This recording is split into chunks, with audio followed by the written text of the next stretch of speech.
si può, non si può. Buonasera, grazie per essere venuti a questo secondo incontro del ciclo Sinergie di incontri di musica e filosofia.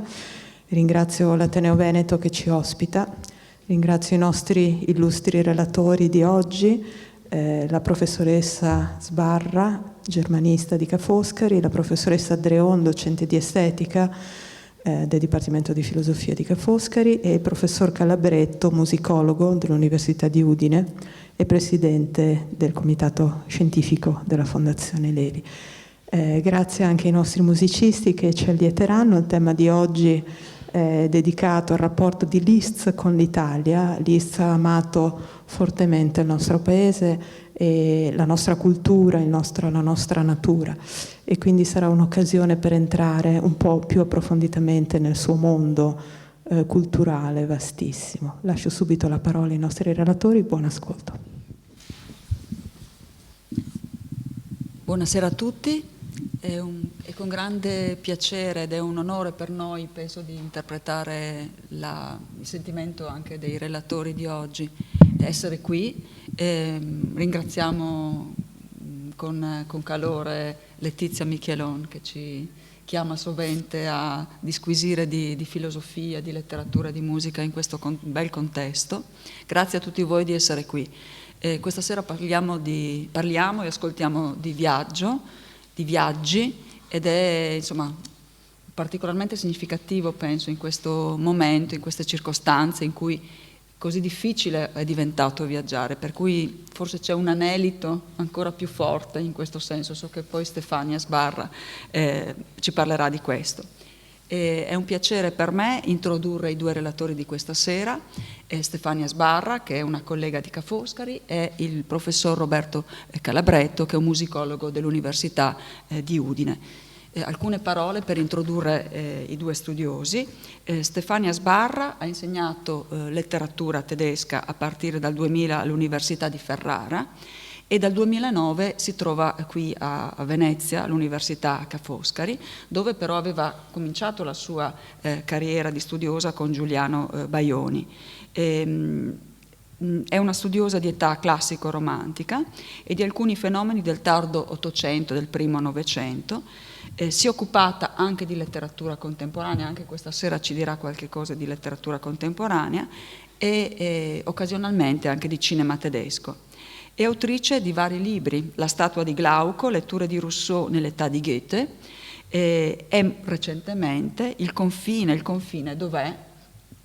È motivo per cui è arrivato questo invito. Il sottotitolo Theodor Fontane, Friedrich Nietzsche e il realismo tedesco. Ha collaborato con Anna Maria Carpi al commento delle opere di Kleist per la collana dei Meridiani.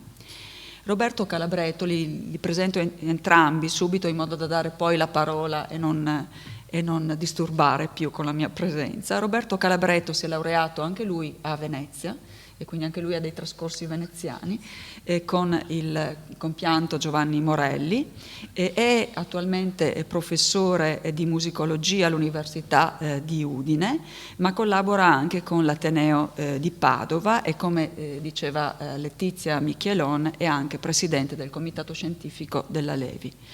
I suoi studi vertono sulla musica del Novecento italiano e affrontano le problematiche inerenti alla funzione della musica nei linguaggi audiovisivi, con particolare attenzione nei confronti di quella cinematografica. Ha pubblicato tante monografie, cito Schumann, tra i suoi argomenti Schumann, Alfredo Casella, Nino Rota, ha scritto anche su musica e poesia, con riferimento a Zanzotto, e di musica e cinema con riferimento a Pasolini, ad Antonioni, a Tarkovsky, a Visconti, ad Alain Resnais, e recentemente ha edito un volume, Lo schermo sonoro, la musica per film, che ha ottenuto particolare successo. Vi dico giusto due parole per spiegarvi come sarà organizzata questa serata. Innanzitutto parlerà Stefania Sbarra, che ci propone un intervento intitolato "Come sono felice di essere partito", uscire di casa da Goethe a Thomas Bernhard. Poi avremo un primo brano che ci introdurrà Roberto Calabretto. Dopo questo momento musicale che tutti attendiamo, ci sarà un secondo intervento del professor Calabretto e poi chiuderemo in bellezza con la musica. Grazie a tutti e io qui mi taccio.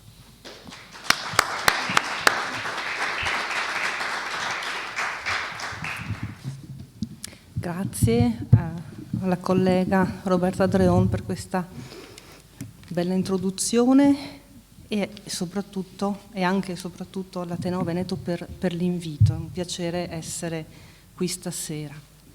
Ebbene, cominciamo in tedesco. Wie froh bin ich, dass ich weg bin. Come sono felice di essere partito. Così comincia il primo romanzo davvero moderno della letteratura tedesca, che esce nel 1774, il Werther di Goethe, e che ci mostra fin dalla prima riga un eroe in movimento, che ha lasciato la sua casa per recarsi altrove e che per il fatto di essere altrove è felice.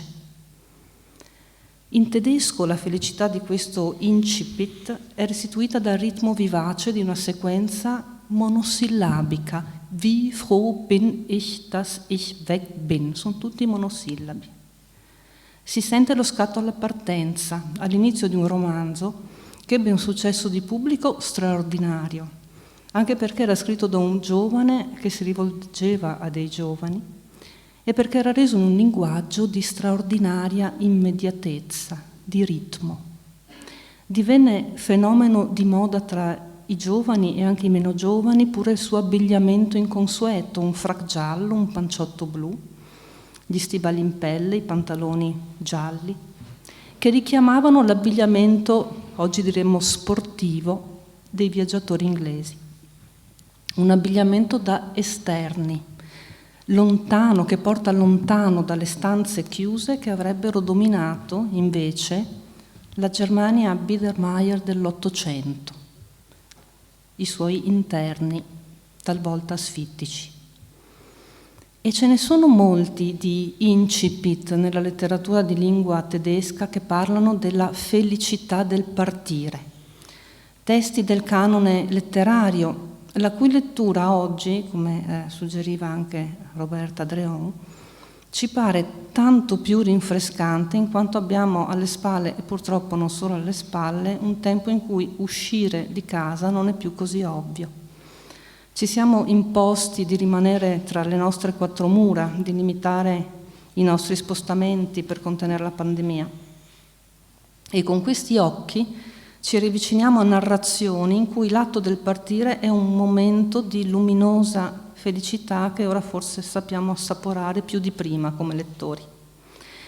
La partenza, il movimento, questa energia cinetica attraversano, come dicevo, tutta la letteratura tedesca e pure la musica romantica, che amano il soggetto del viandante. Il viandante che lascia la propria casa, che lascia anche la famiglia, talvolta, per misurare il mondo con i suoi passi e cercare così di ricostruire e magari anche di guarire il proprio io, che proprio perché capace di una somma felicità è anche capace di cadere nella più profonda malinconia. E allora ci possono venire in mente appunto i viandanti delle poesie di Goethe, dei romantici. Pensiamo alla vita di un perdigiorno di Eichendorff, pensiamo alla Winterreise di Schubert, pensiamo ai Lieder eines fahrenden Gesellen di Gustav Mahler, i canti di uno in cammino, come traduceva Quirino Principe, il titolo di questa raccolta. Ma soprattutto stasera volevo pensare ai romanzi del Goethe maturo, cui si ispira anche Liszt, agli anni dell'apprendistato di Wilhelm Meister, che escono alla fine del Settecento, nel 95-96, e successivamente agli anni del pellegrinaggio, i Wanderjahre, che escono in 2 versioni diverse, nel 21 e nel 29, 1821-1829. Il romanzo di formazione stesso, così specifico di questi decenni, ottocenteschi, tardo settecenteschi ed ottocenteschi, il romanzo di formazione stesso, il Bildungsroman, si nutre dell'energia cinetica del viaggiatore o del viandante, che incontrando persone e luoghi dell'alterità va incontro alla propria destinazione e dà forma alla propria personalità, superando nel rapporto io-mondo proprio quel soggettivismo radicale che aveva portato Werther, il giovane Werther, alla morte. Quel Werther che aveva rigettato con sarcasmo il suggerimento degli amici di intraprendere un viaggio e di votarsi all'attività per guarire quella malattia mortale. Ma mi piace ora soffermarmi un momento proprio sull'incipit di un romantico di Joseph von Eichendorff, quando scrive Dalla vita di un perdigiorno o di un buon a nulla. Un buon a nulla che il padre caccia di casa e nel farlo gli fa un grandissimo favore, forse il più grande. E vi leggo questo inizio. La ruota del mulino di mio padre aveva ripreso a girare e a rumoreggiare allegra. La neve sgocciolava senza posa dal tetto. I passeri cinguettavano e saltellavano tutto intorno. Io, seduto sulla soglia, mi stropicciavo gli occhi assonnati. Come si stava bene al tepore del sole. Ma ecco d'un tratto che mio padre uscì di casa. Fin dall'alba aveva trafficato nel mulino. Col berretto da notte sulle 23 mi apostrofò. Fannullone, eccoti di nuovo a stiracchiarti al sole, a sgranchirti fino a rovinarti le ossa, lasciando a me tutto il lavoro, non ti posso più dare da mangiare a ufo. La primavera alle porte, va un po' anche tu per il mondo e guadagnati il pane. Sta bene, ribattei, se io sono un fannullone poco importa, me ne andrò per il mondo in cerca di fortuna. Entrai in casa, staccai dalla parete il violino che suonavo con grande perizia. Mio padre mi dette qualche quattrino come viatico e me ne andai, attraversando il lungo villaggio, animato da una gioia segreta nel vedere i vecchi conoscenti e gli amici che sbucavano a dritta e a manca per recarsi al lavoro, con la vanga e l'aratro, come avevano e avrebbero continuato a fare per tutta la vita, mentre io mi avviavo libero verso il vasto mondo. Sentivo in cuore un'eterna domenica.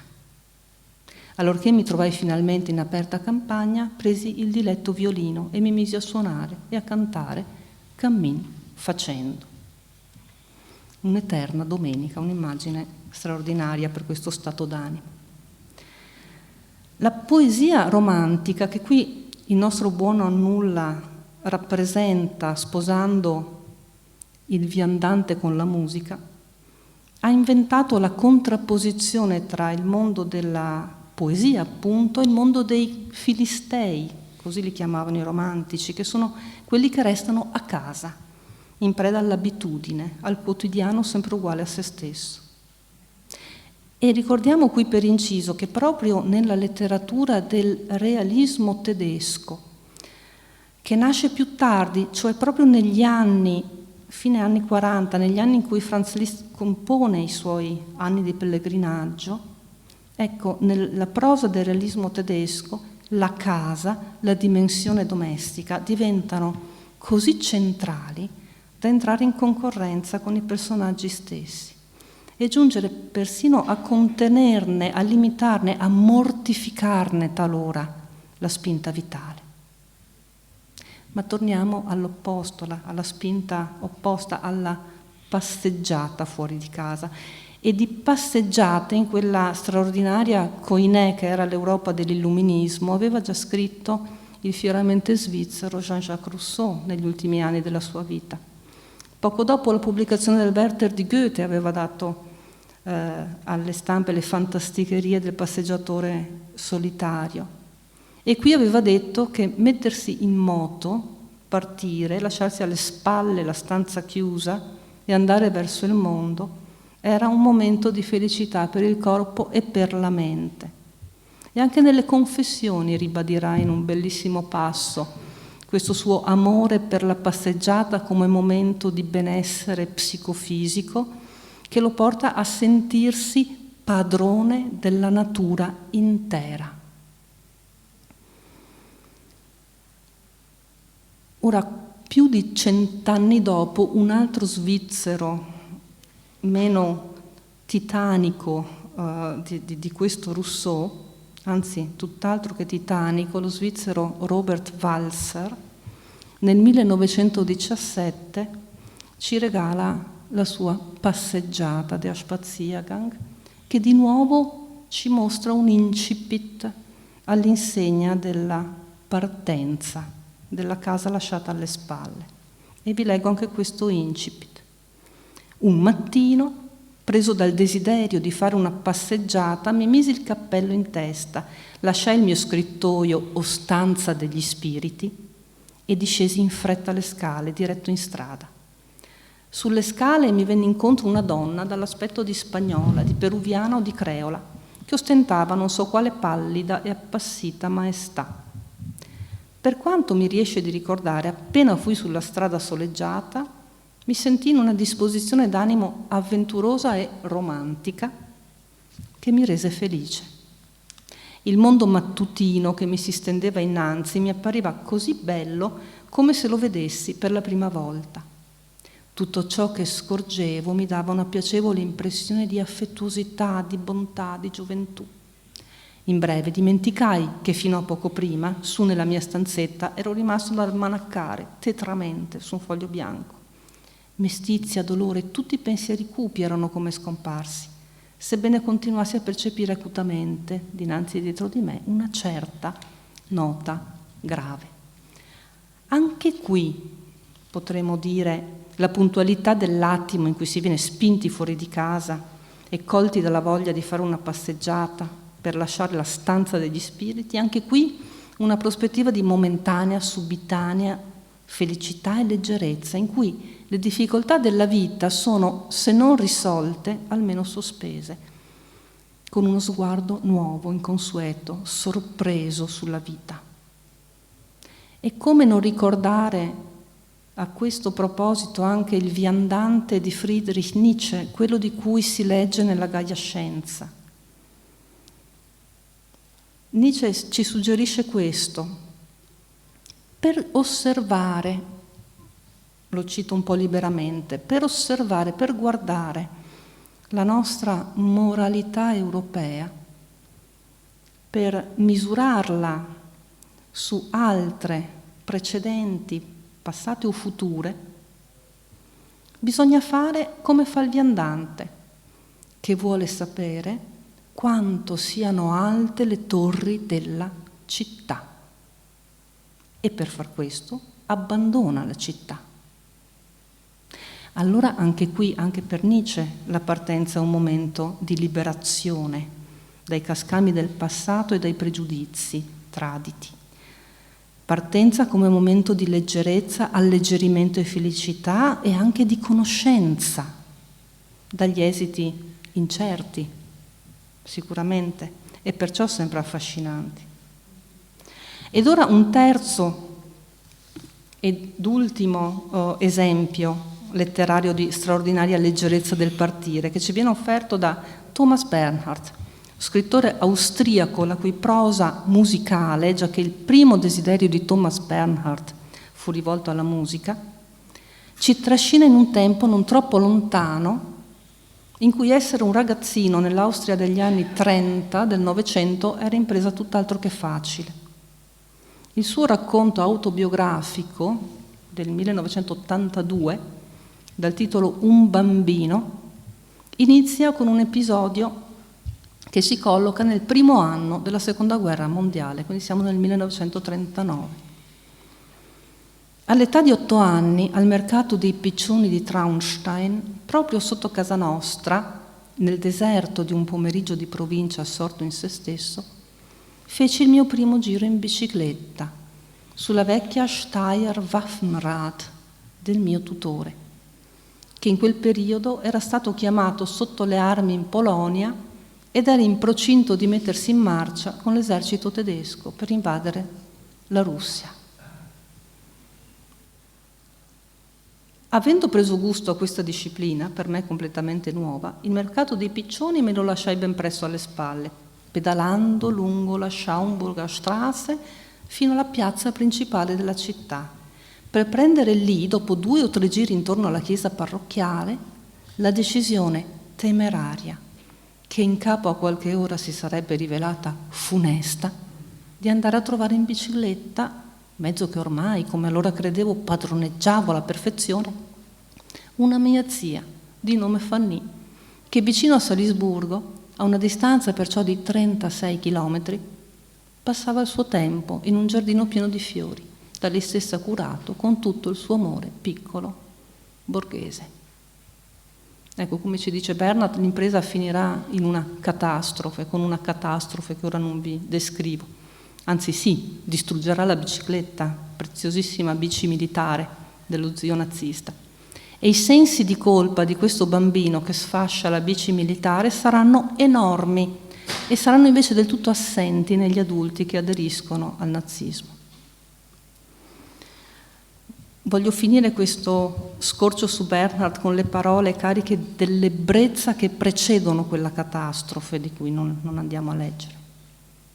E cito di nuovo: quando sui rettilinei chiudevo gli occhi per un istante, assaporavo pienamente la felicità del trionfatore. In cuor mio ero d'accordo con mio nonno, avevo fatto quel giorno la più grande scoperta della mia vita, avevo impresso una svolta alla mia esistenza, la svolta decisiva forse, quella dell'avanzamento meccanico su ruote. È dunque così che il ciclista incontra il mondo dall'alto. Ebbene, questo florilegio di incipit che ho voluto mettere insieme per voi stasera, questa antologia della partenza nel canone letterario di lingua tedesca, potrebbe suggerire che qui si tratti di uno dei tanti motivi della poesia e del romanzo europei. In realtà non si può parlare dell'energia cinetica che abbiamo visto qui declinata in diverse narrazioni come di un motivo tra gli altri. Non credo sia così. Potremmo pensare infatti che questo movimento descritto dai personaggi che abbiamo incontrato sia qualcosa di più, ovvero muovendo dal maestro della semiosfera, da Yuri Lotman, potremmo pensare che questa energia cinetica sia niente meno che la struttura stessa di qualsiasi narrazione, lo schema archetipico di qualsiasi narrazione. Vorrei infatti ricordare come Lotman nel 1972 definisce la struttura, la natura di un testo letterario, la sua struttura. Ci dice questo: un testo ha una struttura narrativa se nel mondo che vi è rappresentato ha luogo un evento. Questa è la condizione minima. Ma cos'è un evento? Un evento, a sua volta, ha luogo quando un'entità di norma antropomorfa, agendo attivamente o subendo passivamente, supera il confine tra 2 spazi semantici. Allora da Lotman in avanti la figura del superamento di un confine ha introdotto una categoria di lettura spaziale largamente declinata dal testo letterario e nella sua interpretazione, dove lo spazio rivela significati del testo non spaziali. Letto su questo sfondo, l'atto cinetico di colui che parte allora non è un motivo tra gli altri, bensì quello più vicino alla struttura della narrazione. È il gesto metaforico per eccellenza che presiede a tutte le narrazioni. O meglio, non vi è una narrazione senza un movimento, senza quel viaggio in nuce che è il superamento di un confine semantico, il passaggio di un personaggio dalla vita alla morte, dall'apatia all'amore e via dicendo. E non si tratta forse, in questo movimento, di osservare una costante antropologica? Non è forse il primo grande soggetto della narrazione occidentale, Odisseo, viandante suo malgrado, il forzatore dei confini per eccellenza? Il superamento del confine, che genera l'evento narrativo tra due spazi semantici, è l'azione permanente del viandante e del viaggiatore. Ed è anche allo stesso tempo struttura fondamentale di ogni narrazione, figura centrale dell'incontro sempre rinnovato con il mondo, con quello che sta un po' più in là. Questo schema dell'attraversamento di un confine tra due spazi semantici ci mostra allora un grande potenziale euristico che rischia di essere onnipervasivo e ci viene restituito, potremmo aggiungere per concludere, ci viene restituito quotidianamente, dentro e fuori di metafora allo stesso tempo, anche nella concretezza delle migrazioni contemporanee, che nella drammaticità della loro concretezza sono l'inveramento di uno schema narrativo fondamentale, dove soggetti anonimi si infrangono su confini metaforici e non sempre più impermeabili. Se l'età di Goethe ha visto affermarsi il romanzo di formazione, il Bildungsroman, come risposta ai desideri e ai bisogni di quel tempo per noi lontano, oggi è forse il romanzo di migrazione a meritare un'analoga attenzione? Chi lo sa? Fatto sta che tra chi è costretto a stare a casa e chi è costretto ad abbandonare casa con dolore, e ancora chi parte con gioia, vi è sempre la comune esperienza di un confine ipnotico da attraversare e il desiderio del viandante nicciano di vedere da lontano le torri della propria città e sempre il bisogno universale di raccontare. Grazie.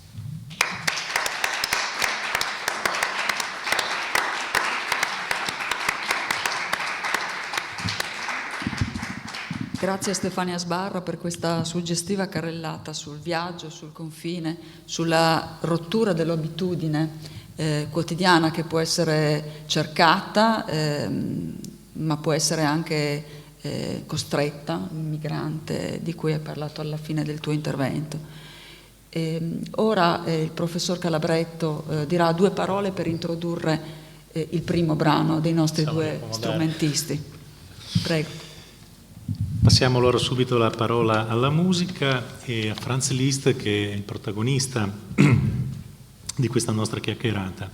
Ci viene eseguito il brano Sposalizio, che è una rievocazione delle impressioni provate alla vista della celebre tela di Raffaello sulle nozze di Maria Giuseppe al Museo di Brera a Milano. E vedremo che Liszt costruisce una tessitura sonora molto dolce, quasi di intonazione religiosa, con un solenne anche cadenzare degli accordi che sfociano in una trasfigurazione quasi mistica, sembra quasi un antico canto chiesastico. È il primo brano del secondo quaderno degli Années de Pèlerinage, appunto, di Franz Liszt in Italia, da cui poi io partirò con da questo bellissimo esordio sonoro.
La parola ora a Roberto Calabretto che ci parlerà del viaggio in Italia di Franz Liszt.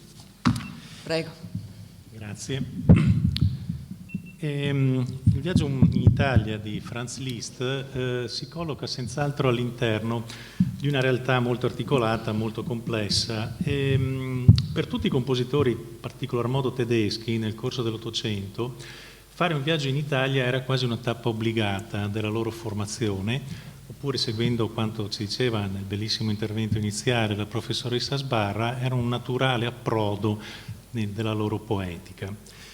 E si veniva quindi in Italia, Venezia in particolar modo, una patria quasi ideale, una città sottratta dallo spazio e dal tempo, e questo si manterrà anche lungo tutti i primi decenni del Novecento. Vi arriverà anche Gabriel Fauré, Reinaldo Hahn e tanti altri, intesa quindi come città atta a suscitare proprio la composizione, il luogo ideale. Allo stesso tempo è difficile, a mio avviso, come dire, stabilire dei punti fermi, dei comuni denominatori, nel senso che l'Italia e il viaggio, almeno questo è quello che penso io, per tutti costoro si rivela in una maniera molto differente. Nella relazione precedente, in particolar modo nella prima parte, pensavo spesso a Robert Schumann, lettore entusiasta di Goethe, come tutti i compositori della generazione romantica, che legge Goethe, legge i testi goetheani, è febbrilmente animato proprio da questa poesia che resta sconvolto dal paesaggio naturale italiano, ad esempio. Odia i filistei, sappiamo che anche nella sua attività di critico musicale vedeva nel filisteismo sinonimo di corruzione, sinonimo della cattiva musica, sinonimo appunto di sedentarietà, come era stato appunto detto prima. E quindi l'Italia in Schumann diventa una sorta di patria idealizzata, un luogo mitico. Non è così per Felix Mendelssohn, ad esempio, compositore amatissimo da Schumann, che viene in Italia con un atteggiamento ben diverso. Dice bene un biografo di Mendelssohn che questo giovanissimo e geniale compositore viene in Italia quasi per fare un viaggio di istruzione, un Kavalierstour, come si diceva allora in Germania, che porta Mendelssohn a fruire l'Italia come fosse un'opera d'arte, attentissimo nei confronti di tutte le espressioni culturali. Mendelssohn, quando arriva a Venezia, ad esempio, ho ritagliato anche delle situazioni che possano essere gradite appunto in questo contesto, scrive alla sorella Fanny, dice, passando ai frari, che la sua contemplazione di quelle bellezze artistiche viene letteralmente disturbata quando un tale si mise a strimpellare all'organo e bestemmiando, se dobbiamo dare adito, insomma, a questa. Però rimase fortemente sconvolto da questa esecuzione. E non solo, dovette anche ascoltare durante la celebrazione liturgica un miserabile finale d'atto d'opera. Si faceva così durante l'Ottocento, per quanto possa sembrare strano. Prima che arrivassero i grandi padri ceciliani per ripristinare le corrette dimensioni della liturgia, appunto musicale, si utilizzavano i brani d'opera durante la celebrazione liturgica. Per Mendelssohn, fortemente imbevuto di religione, educato ai valori della confessione protestante, questo era scandaloso. E inveisce, dice, ho ascoltato Rossini durante una celebrazione liturgica, ma è mai possibile? Come si fa? Così come quando poi arriva a Roma e incomincia a sentire dei cori, dice che la pratica vocale del canto fermo è molto noiosa. Qui sbaglia lui, ovviamente, dice, ma è possibile, dice, che nelle parole della Bibbia non ci sia qualcosa di più di questa meccanica monotonia? Tutto è fresco, è vero, vi è espresso anche bene con naturalezza, perché deve essere messo in musica come fosse un'arida formula? Conosceva poco la pratica del gregoriano, probabilmente a Roma, anzi sicuramente si eseguiva anche molto male il gregoriano, prima delle grandi riforme ovviamente del Novecento. Però vi do queste citazioni perché è questo lo sguardo molto disincantato di un grandissimo intellettuale, oltre che musicista, che viene in Italia, osserva, scruta, giudica e, parlando soprattutto con la sorella, sua grande confidente, rivela appunto queste cose. Ben diverso anche il caso di Richard Wagner, che in Italia viene a tappe periodiche nell'arco di più di un trentennio, affascinato anche egli dalla bellezza paesaggistica italiana. Poco dopo il tramonto, scrive in Mein Leben, mi si offrì la visione delle isole Borromee, emergono incantevoli dal lago Maggiore, e non potei dormire pensando alla gioia che avrei provato l'indomani. La verità di quelle isole mi entusiasmò al punto che non riuscivo a capacitarmi di come fossi giunto a un tale incanto e di cosa ora ne dovessi fare. Il suo viaggio procede per Torino, arriva a Genova alla volta di La Spezia e addirittura sentite cosa scrive in un pomeriggio. Il rumore della corrente, sempre affascinato da queste immagini acquatiche, mi si configurò ben presto come un suono, un accordo di mi bemolle maggiore. No, è bellissima questa immagine, no? La natura evoca, ma non tanto delle impressioni, un po' come abbiamo ascoltato adesso, no? Che nascono dalla contemplazione.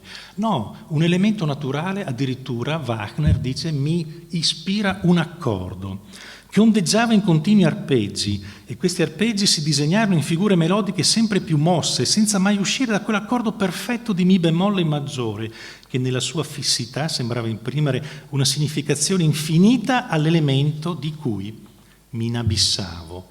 No? Mi bemolle maggiore si espande sugli abissi del Reno, preludio dell'oro del Reno, quel sogno musicale che è rivelatore di una ben precisa necessità, la necessità, come dirà Wagner, di far rifluire la vita, guardando al proprio io per risolvere tutti i dubbi e le perplessità.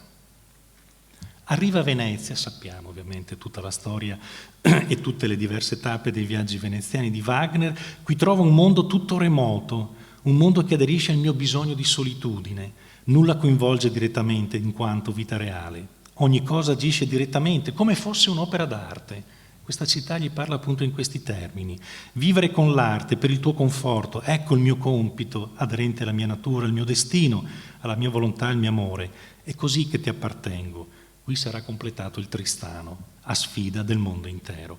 E ne ho citate veramente tante altre, ma sono delle letture veramente entusiasmanti, questi dai passi appunto wagneriani, perché l'Italia per lui è un continuo ritrovamento di se stesso, è una straordinaria fonte di ispirazione per le proprie opere musicali, che addirittura sembra quasi suggerire situazioni come l'accordo di mi bemolle che vede in un flutto d'acqua e che gli ispira appunto la musica.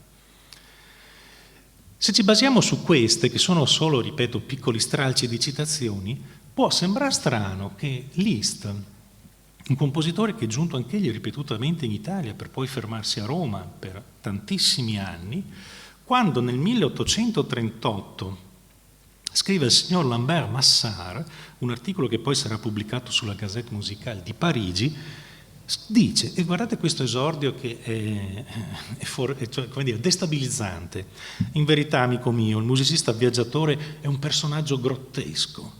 Non conosco nessuno che faccia una figura più pietosa della sua, un contegno più increscioso, quando se ne va di passo in passo, di città in città, di borgata in borgata, meraviglia ambulante in mezzo alle immutabili meraviglie della natura, celebrità d'un giorno che passa all'ombra dei grandi nomi che hanno attraversato i secoli. A volte è un inutile saltimbanco, un trovatore sfortunato che confonde il suono della sua chitarra con il rumore delle discordie civili e il risuonare delle lotte e dei dissidi che travagliano il mondo. Eppure abbiamo parlato di Année de Pèlerinage di Liszt, ben 3 quaderni, eppure Liszt attraversa l'Europa, in particolar modo l'Italia, patria amata. Perché scrive queste cose nel 1838?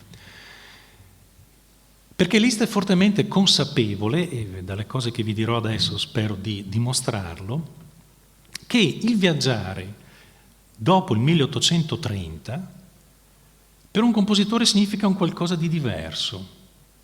Liszt innanzitutto è un compositore ma anche un esecutore, è un pianista, conosciutissimo per le sue straordinarie virtù trascendentali, come si diceva appunto allora.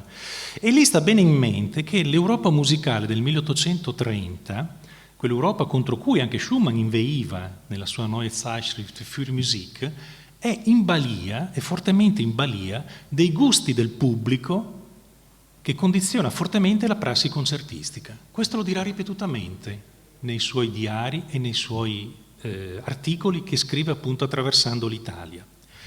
Giorgio Pestelli, oltre ad essere un carissimo amico e uno dei più grandi musicologi che l'Italia ha avuto, dice giustamente che dal 770 al 20 il mondo sociale della musica ha subito mutamenti vasti e radicali, cosicché la vita di un musicista del 1810 assomiglia di più a quella di un suo collega odierno che l'esistenza di un maestro di cappella del 1760. Che cosa intende dire Pestelli? Intende dire che il musicista romantico è costantemente teso alla propria affermazione, deve costantemente confrontarsi nella dimensione pubblica del concerto, che non lo tutela come lo tutelava un suo collega del secolo precedente, immediatamente precedente, fortemente tutelato dalle istituzioni, e si deve confrontare col pubblico che è in balia del filisteismo. Schumann, per tutelarsi da questo, cosa fa? Crea una rivista musicale, crea una sfrenata attività di recensore, di partiture, di concerti e di spettacoli per educare il pubblico a fruire la buona musica. La lotta contro il virtuosismo, dice, questa pratica che porta alla formazione di sé.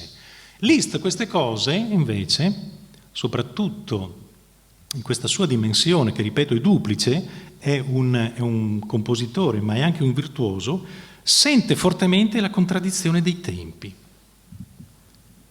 Sente fortemente questo suo, come utilizzerà benissimo in quest'altra pagina, in una lettera che scrive a Heine, questo essere mal seduto su uno sgabello del compositore del 1830, che esprime una lucida coscienza, il famoso ubi consistam, dove mi pongo io come musicista in questi anni, che lo porta a vedere con un certo distacco queste esperienze che i suoi colleghi risuonavano in una maniera fortemente diversa. Guardate cosa dice: spesso io, pianista, sono mal seduto sullo sgabello su cui poggio e non invidio affatto quelli che si trovano ben comodi nel loro egoismo e nelle loro certezze, che chiudendo gli occhi del cuore e dell'intelligenza sembra che non vivano altro per la bocca e per lo stomaco. Amico mio, dice il suo interlocutore, noi non siamo di questi, è vero, noi non lo siamo e non lo saremo mai. Però tutto questo crea in lui una forte sofferenza. Ho fatto questa piccolissima parentesi di un problema che a mio avviso è molto importante, perché quando Liszt viene in Italia ha un atteggiamento estremamente complesso che necessariamente va stemperato in diversi ambiti. Le considerazioni sulla vita musicale italiana. Liszt è ferocemente critico. La sera andiamo alla Scala, quando arriva a Milano, l'immensità, la sua linea armoniosa, la profondità del palcoscenico conferiscono a questo teatro un'aria imponente. Ciò nonostante, l'impressione che si respira in questi concerti è di una cupezza e di una monotonia senza pari. E recensisce poi, l'articolo è molto lungo, ovviamente, di più pagine, e dice che la vita musicale di questo grande teatro è molto, molto bassa.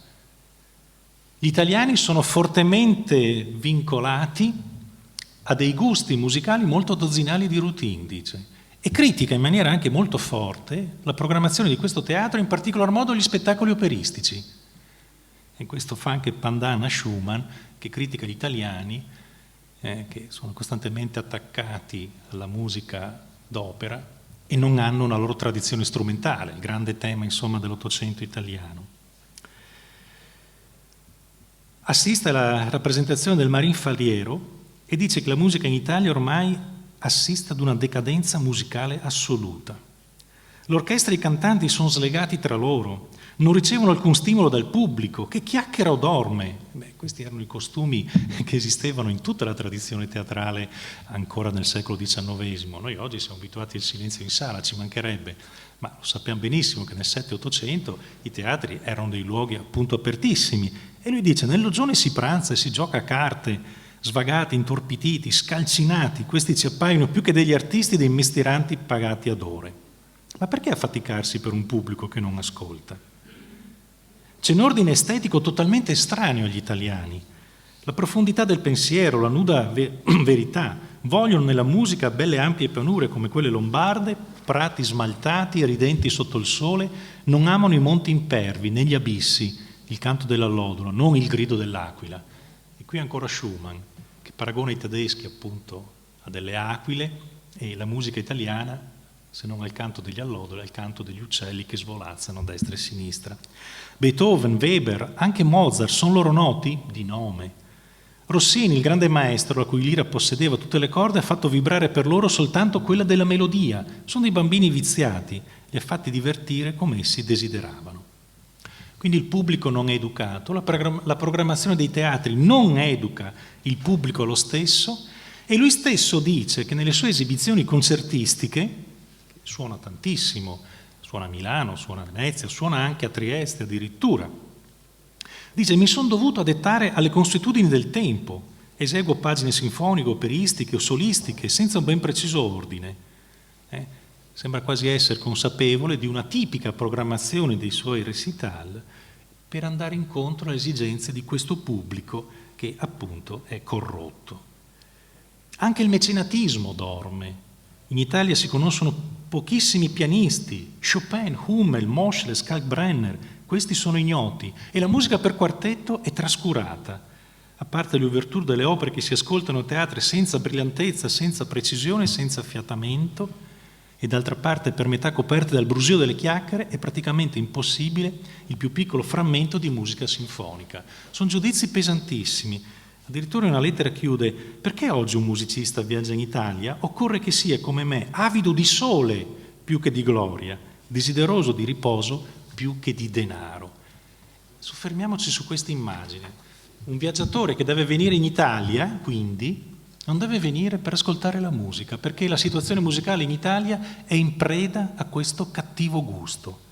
Però attenzione, l'Italia è sempre il paese del sole, no? Chiaramente per tutti i musicisti europei sarà questa la grande metafora dell'Italia. È l'Italia delle bellezze naturali. Il mio sguardo già spaziava sulle pianure della Lombardia e con ebbrezza aspiravo le brezze profumate che da questa terra benedetta dal cielo si effondono come un sospiro d'amore, come una fiduciosa e serena preghiera: Italia, Italia, punto esclamativo. E poi parla delle isole Borromee, un tempo arida roccia, sulla quale oggi splende la più splendida vegetazione. I limoni, gli aranci ricoprono i muri di una tappezzeria profumata. Il sassafrasso e il magnoli formano deliziosi angoli d'ombra. Ma la sera è giunta, la luna traccia sull'onda un solco luminoso che tremola come la fede delle cose divine nelle nostre anime esitanti dubbiose. Da tutti i villaggi che costeggiano il lago, le sante campane ci chiamano e rispondono. Quindi è l'Italia delle bellezze naturali, ma è anche l'Italia delle bellezze artistiche. Scrive a Heine: siete mai stato a Venezia? Avete scivolato su quelle acque sonnolente, la nera gondola, le rive della Giudecca? Avete sentito il peso dei secoli gravare sulla nostra oppressa immaginazione? Avete respirato quest'aria densa e greve che vi opprime e vi avviluppa con un indicibile languore? O i raggi della luna illividire le plumbee cupole dell'antica San Marco? In questo silenzio di morte il nostro orecchio ha forse sperato in un rumore, come l'occhio cerca nella luna il buio di una segreta. Sì, senza dubbio, allora conoscete quanto di più poeticamente desolato esista sulla terra. Ecco, l'Italia ovviamente è anche l'Italia di Brera, l'Italia di Sant'Ambrogio, l'Italia di Milano, l'Italia appunto di Venezia. Punto terzo, l'Italia è anche l'Italia di una nobilissima tradizione letteraria. Liszt si accosta, ad esempio, proprio nel questo quaderno degli Années de Pèlerinage, al Petrarca, alla lettura del Canzoniere. Trova nel Petrarca una tensione verso il trascendente. E questo forse è discutibile, un trascendente, dice lui, molto simile al cattolicesimo, di cui io sono così profondamente sentito, per quanto anche rielaborato e sofferto. Qualcosa di molto intimo, dice, di privato, si rifrange nelle pagine petrarchesche, a cui non posso volgermi se con riservatezza celata allo sguardo del mondo. Ecco. Quindi è un Liszt anche che si avvicina appunto ai capolavori della letteratura italiana, che, ripeto, utilizza poi come fonte anche ispiratrice della propria musica. Perché questo è appunto il grande tratto, a mio avviso, che va tenuto a mente dell'esperienza lisztiana in Italia. che il viaggio in Italia, che lo porta ad essere così critico verso le istituzioni musicali, ma così affascinato dal paesaggio naturale, dalle bellezze artistiche e dalla letteratura, lo porta a maturare una precisa, la chiamerei così, proprio coscienza estetica. Scrive molto bene uno studioso di Liszt che in Italia il compositore conosce la prima tappa verso la piena e definitiva affermazione di un pensiero estetico e poetico che si era già manifestato quantunque sporadicamente in alcune opere di rilievo. La concezione musicale di Liszt acquistò soprattutto a contatto con la letteratura e il paesaggio italiano i meccanismi di una percezione immediata, quei meccanismi che vengono messi in moto anche durante la lettura di una pagina letteraria o poetica o durante la visione di un dipinto o di una scultura. Ecco, quindi l'esperienza appunto italiana si risolve in questo, che queste bellezze pittoriche, architettoniche, questo contatto con i testi letterari vengono assunti come fonte di ispirazione per delle pagine pianistiche. E la cosiddetta Dante sonata, che ci verrà appunto eseguita adesso, a mio avviso rappresenta proprio un'estrema sintesi tra i valori del classicismo beethoveniano, a cui Liszt si era educato, che si coniugano con un'intima alleanza della poesia. Dopo una lettura di Dante, c'è la mediazione ovviamente di Victor Hugo in questo. Questo testo, lungi dall'essere una semplice fonte di ispirazione di un programma letterario, è invece determinante nella definizione concettuale e formale dell'ultima versione della Dante sonata, che ha conosciuto diverse traversie, durate anche per diversi anni. Durante i primi anni di Weimar, nel dare soluzione a queste difficoltà tecnico-compositive relative alla forma sonata rinnovata e alla musica poetica come linguaggio, Liszt corregge lo spartito iniziale della Dante, rende più efficace la forma sonata su cui si era appunto alimentato e nutrito e crea dei profondi legami con il testo poetico. Ecco l'importanza di tutte le esperienze che qui aveva maturato. L'esito finale è una realizzazione compiuta di quello che diventerà un suo modello compositivo, a mio avviso interessantissimo, di una musica strumentale, poetica, di una musica quindi che si imbeve dei valori della letteratura mediantolo all'interno delle grandi forme. Nel 60 Liszt sarà a Roma, ulteriore esperienza, e questo suo troisième année de pèlerinage è singolare, lì riceve gli ordini monacali. Sembra quasi che dopo questa vita così travagliata, questi continui attraversamenti, questa grande attività virtuosistica che l'ha portato a contatto con le più grandi capitali europee, Liszt trovi una sorta di ultimo livello, proprio orizzonte esistenziale del proprio essere, assumendolo all'interno di una vocazione, di uno sconfinamento religioso. E non a caso il terzo quaderno degli anni appunto di pellegrinaggio non ha più indicazioni di città, anche se i luoghi sono identificabili. Sembra quasi essere ormai una sorta di lungo e articolatissimo iter nella dimensione proprio dello spirito. Ecco, quindi questa è stata l'esperienza di Liszt in Italia. Mi sento di dire che è un'esperienza che all'interno dei musicisti della generazione romantica ha i caratteri veramente dell'originalità. L'Italia è un luogo che lo attrae fortemente, ha una lucida coscienza dei mali della vita musicale italiana, ma si imbeve del paesaggio, si imbeve della cultura e da questo trae una straordinaria fonte di alimento per uno straordinario rinnovamento delle forme musicali come quelle che adesso assisteremo nell'esecuzione di questa sonata Dante. Grazie.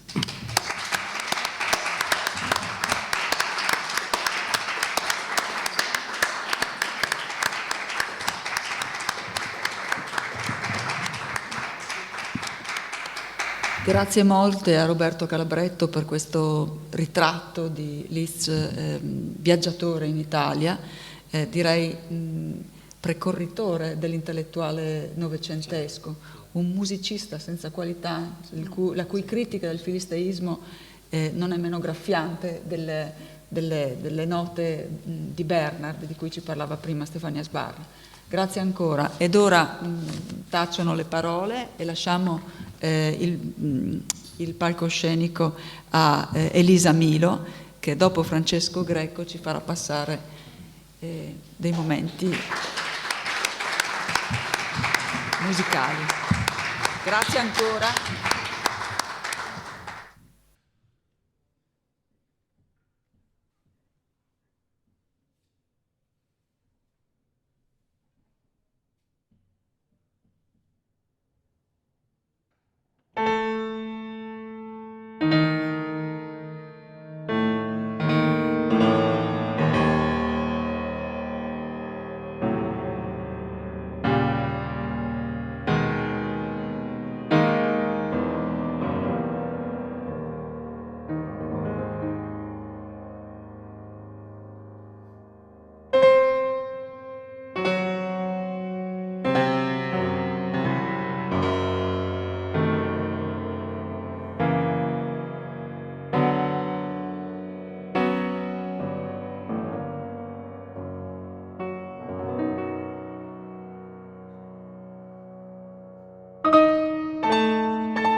Thank you.